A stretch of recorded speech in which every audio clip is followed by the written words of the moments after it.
किसी समय की बात है। एक छोटे से गांव में 3 मित्र रहते थे, हवा, पानी और आग।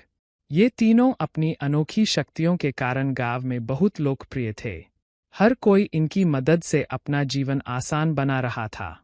हवा की ताकत थी कि वह ठंडी और ताजी हवा देती थी, जिससे लोग गर्मी से बचते थे।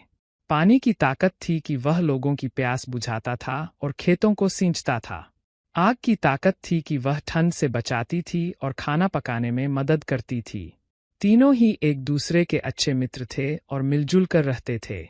एक दिन तीनों मित्रों के बीच बहस हो गई।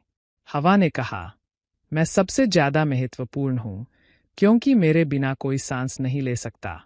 मैं ही लोगों को जीवन देती हूँ। पानी ने भी अपनी बात रखी, नहीं, मैं सबसे महत्वपूर्ण हूँ। बिना पानी के कोई जीवित नहीं रह सकता। खेती भी नहीं हो सकती। मैं ही जीवन का असली आधार हूँ। आग भी पीछे नहीं रही। उसने कहा, तुम दोनों गलत हो। अगर मैं न रहूं, तो लोग ठंड में जम जाएंगे और खाना भी नहीं पका पाएंगे। मैं सबसे ज्यादा महत्वपूर्ण हूँ। तीनों की बहस इतनी बढ़ गई कि वे अलग अलग रहने का फैसला कर लिया। अब गांव में हवा, पानी और आग तीनों अलग अलग रहने लगे। लेकिन गांव के लोगों को बहुत कठिनाई होने लगी। हवा बिना ठंडी हो गई, पानी बगैर आग के उबल नहीं सका, और आग बिना हवा के जल नहीं सकी। धीरे धीरे गांव का जीवन अस्त-व्यस्त हो गया। खेत सूखने लगे, लोग बीमार होने लगे और भूख से तड़पने लगे। गांव के बड़े बुजुर्गों ने तीनों मित्रों को बुलाया और कहा, तुम्हारे बीच की बहस ने हमारे गांव का जीवन मुश्किल बना दिया है।